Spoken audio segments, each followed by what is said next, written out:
Siyempre, may pera na naman tayo today. At hindi lang yan, meron pa tayong pamerienda. Ay, sarap!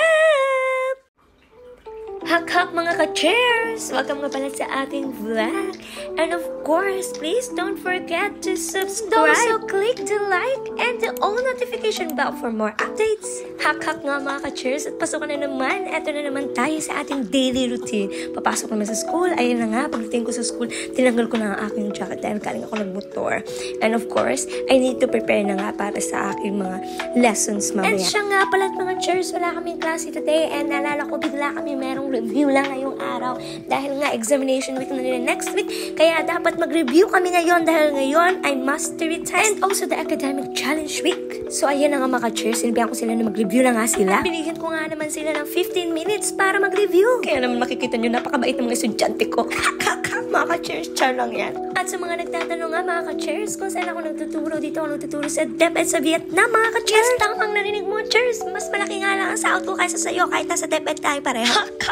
Cheers, sorry naman cheers. Pwede na ba appear na siya tayo? Malapit ang pasukan mga ka-cheers, pwede na kayo mag-apply ulit. Marami nga namang hiring dito sa Vietnam mga ka-cheers. Kaya tara na sa Vietnam, mas malaki ang sahod dito mga ka-cheers. Balik tayo sa ginagawa ko mga ka-cheers. Ayun na nga, ginrupo ko na ang aking mga estudyante natin kung babae sa lalaki. At syempre katulad ng sa DepEd mga ka-cheers. Pero hindi naman kami mastery test, kaya nga naman nag-review kami ngayong araw. At ayun na nga mga ka-cheers, sobrang tagal ko. Kasi hindi ko na napansin, nagsisimula na pala kami.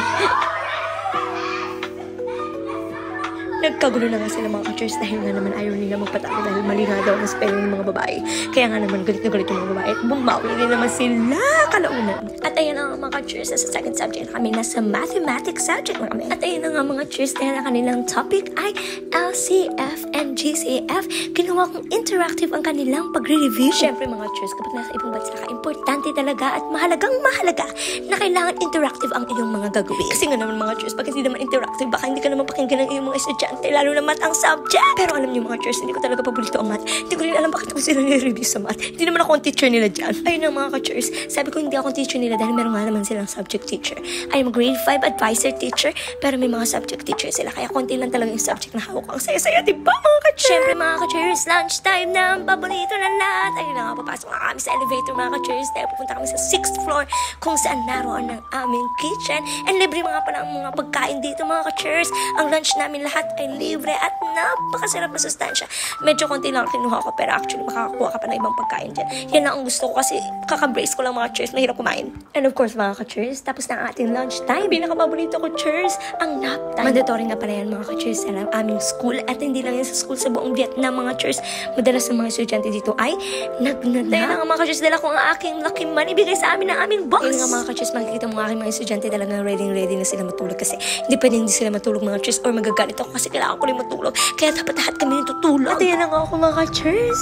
Ready na rin ako matulog. After nga ng nap time mga ka-cheers, ibinigay ko na ang kanilang dapat gawin sa kanilang history na binigay sa kanilang subject teacher kaninang morning na hindi ko na ibigay dahil nga kami ay may ginagawa. At ang nakakatuwa nga dito mga ka-cheers, nakalimutan kong bilangan sila para ipamigay ang kanilang mga paper. Ayun na nga, hindi nila ipinamimigay hanggat hindi ako magka-count ng 1 to 5. Hak-hak nga mga ka-cheers. Kaya nung naalala ko ay nagbilang na ako agad para makapagsimula ng mga bata makatapos ng maaga. Ayun na nga mga ka-cheers, nagsimula na sila, talagang tahimik ka lahat.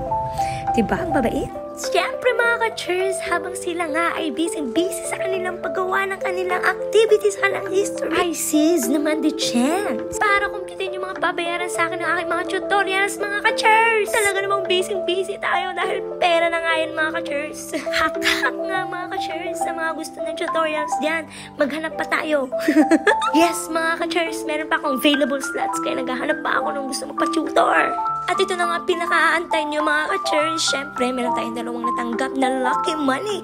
At alam ko, inaabang ninyo kung magkano ang laman nito. Ito na nga. Ayun na nga mga ka-cheers. Alam ko, excited na rin kayo. At nakakuha nga ako ng 300,000 tong mga halagang 700 or 600 pesos. At ang ating pangalawang lucky money ay nagkakahalaga ng 500,000 dong or 1,000 plus pesos in total of 1,600 or 700 plus in peso. I'm so happy kasi nga ubos na ang aking pera mga ka-cheers dahil nga nagpabakasyon ako ng aking pamilya. At syempre, hindi nagtatapos. Gulat na gulat nga ako mga ka-cheers, may mga dumadating sa akin pang merienda. Ano ba itong mga batang to? Kung ano rin dinadala sa aking kwarto? Ayan na nga, may pa-Jollibee pa sila. My goodness naman talaga. Napakasaya nga naman talaga magturo dito sa Vietnam, mga ka-cheers. Napakagalante ng mga estudyante mo. Actually, hindi lang yan yung mga natanggap ko. Marami pa akong mga natatanggap na hindi ko pa na-vlog dahil bago pala ako nung simula. Kaya mag-subscribe na kayo, mga ka-cheers. Baka naman yung maman ako.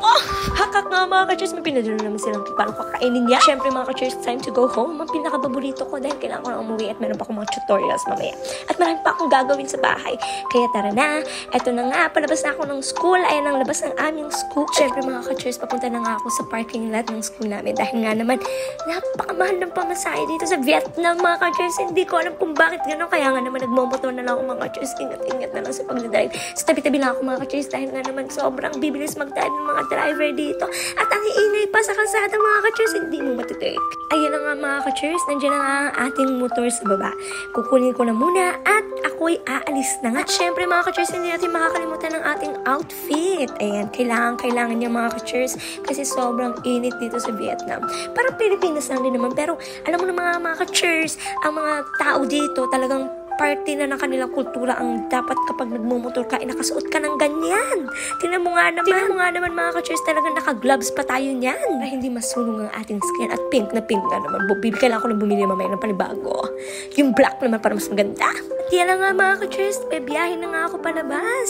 Ayan na nga, mga ka-cheers, palabas na nga ako ng parking lot ng school. At ayan nga, bumungad na nga sa akin ang liwanag ng araw. Ow! Siyempre, mga ka-cheers, hanggang dyan na lang muna tayo, mga ka-cheers, kasi nga naman, pang biyahe natin, mga cheers. Papunta pa nga ako ng market dahil mamimili ako paling ako bukas.